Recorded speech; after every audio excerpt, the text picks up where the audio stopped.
Welcome back to another video, and today with a tablet with 11 inches screen, 2K resolution, a pen stylus included just in case you want to take some notes or do some drawings at a really affordable price and with a balanced hardware. Now, if you feel that this price, and I will leave the link down below, is not on the level that you want something lower, stay tuned because towards the end of this video I will share with you an option that might be suitable to you in case this is not, which I doubt. That being said, let's go straight for it. And if you are watching this video on your Windows 10 or 11 computer and you still haven't activated and can't even edit your desktop icons, don't forget to check out cdksales.com where we can find budget official OEM keys at an affordable price, and with the coupon code that you can see on screen and down below on the video description, it will get even cheaper. And besides Windows 11 Pro, if you are looking for Windows 10 or even an Office suite that we can aggregate directly to our Microsoft account, you can use the same coupon code, which will give you the best price possible at this moment. So just in case, the link will be down below. This is the Link Plus T4, an updated version of the T3, which we have seen here on the channel, and I will leave a link down below. We will talk about it in just a few moments. It has an octa-core CPU, the MediaTek G99 Ultimate, also known as 6789 MediaTek. But before you start wondering, hey, that must be a really powerful CPU because of the name Ultimate, wait, I will share with you how awesome it is or how okay it is. It has 8 GB of RAM and 128 gigs of flash storage so that we can install apps and games, but it also has a micro SD card which will allow us to put in 1 TB of storage, and this means that if we purchase a fast enough micro SD card, we can put it in and then use it to install more apps and more documents and more photos and whatever we want, including games. So this is something that it's disappearing, the micro SD card slot, but it's something nice to find on these devices so that we can increase the storage and not be limited by what it comes from factory.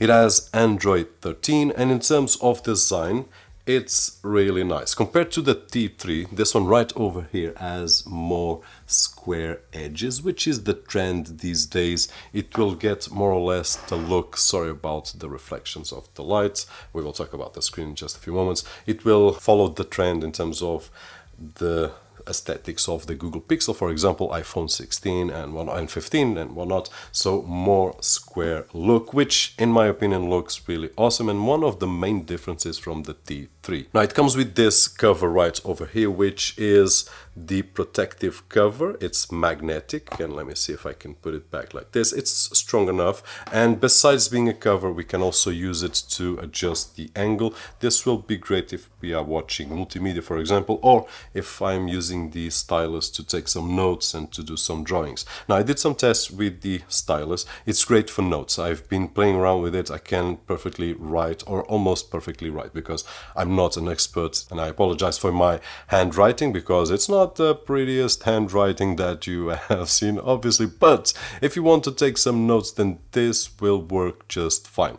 The only not so positive feedback that I have, and it's not that it's not positive, but it's the only thing that it's not perfect, I would say, is that it has some delay from the moment that I press until I write, which is usual on this price range. Even on more expensive devices, we will find some kind of delay. So it was the only thing, but it is also expected on this price range, so I don't see it as an issue. I could perform everything that I wanted, including some drawings, even though I suck at drawing. The screen has 11 inches. It is an IPS display with a resolution of 2000 by 1200 and 400 nits. Now, it's not the brightest that we have seen, it's far from it, but it did surprise me when I went outside, and I will share that images with you in just a few moments, to take a few images with the cameras built in, and I was able, with the sunshine, to see everything perfectly on the screen, even though the sun was hitting hard on the screen. So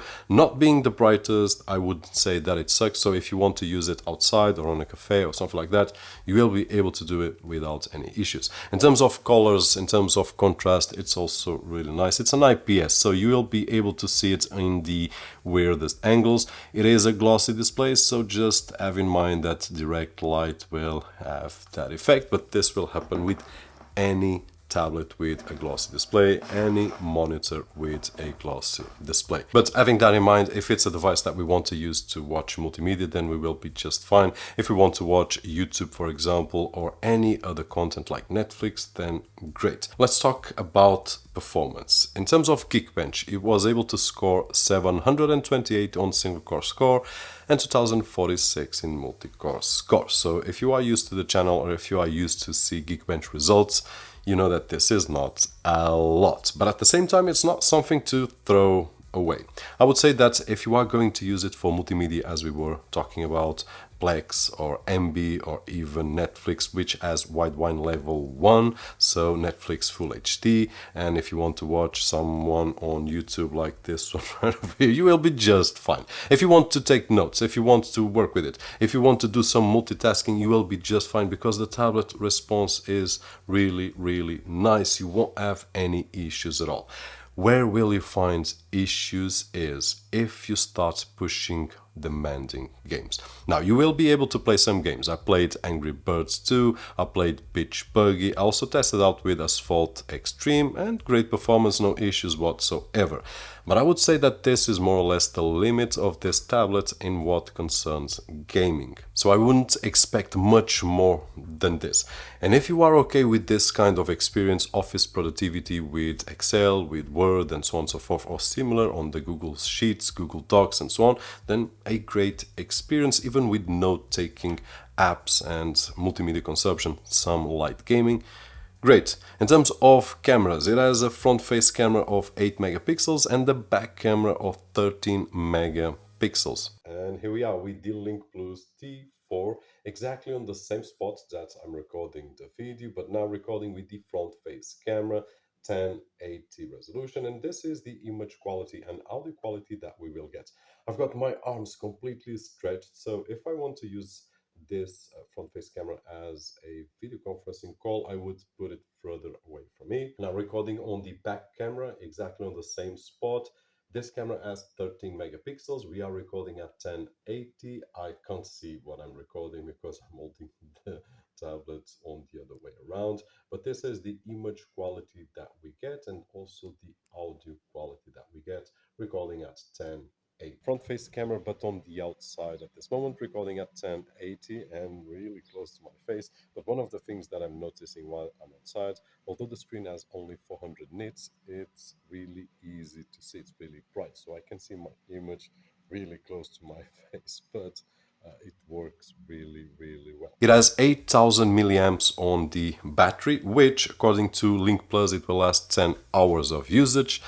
But I had to test it out with our really scientific test, which is basically putting a YouTube video for 10 minutes playing, and the results were that we spent 3% of battery. So this will mean that if you want to watch content on YouTube since 100% until the battery completely drains, you will have about 5 hours and a half. I would say that if you are using productivity tasks like Word, Excel, then you will have more or less 7 hours and a half. And if you are playing games like Asphalt Extreme, for example, I would say that 2.5 hours, and that will be it. So in terms of the tablet itself, it is, in my opinion, a great tablet for the price that it costs, having in mind that the build quality is really awesome. No plastics here, well, some plastics on the buttons, but that is it. Everything else is metallic. The body is a full metallic body. It feels really nice on the hands, so a great package with the cover, and then the pen that we can put here at the back, and it will stay right over here, which is a nice touch as well. So everything, in my opinion, is great, especially when we start comparing with other tablets that have higher price points with similar performance, similar screen, and sometimes weaker in terms of the build quality. So this is a solid choice in my opinion. Now, if you want lower prices, and this will depend very much on the time that you will see this video, there are still a few T3 from Link Plus available on the market. This because when the T4 was released, the T3 was discontinued. So at this moment of the recording, at least on the area where I live, it costs half of the price of the T4. Having this in mind, the CPU is the same amount of RAM and the same amount of storage. The design is different. This screen is a little bit better. The edges, the build quality on the T4 is better than on the T3, but the T3 was not bad at all, and it still is a really, really nice tablet, having in consideration that at this moment is more or less half of the price of the T4. So something to have in mind. And hopefully this video was helpful to decide if this is the tablet for you, or maybe the T3 while it's still available. And if it was, don't forget that usual thumbs up right over there, which is really appreciated on this side of the screen. My name is Roberto Jorge, and as always, I'll see you on the next one.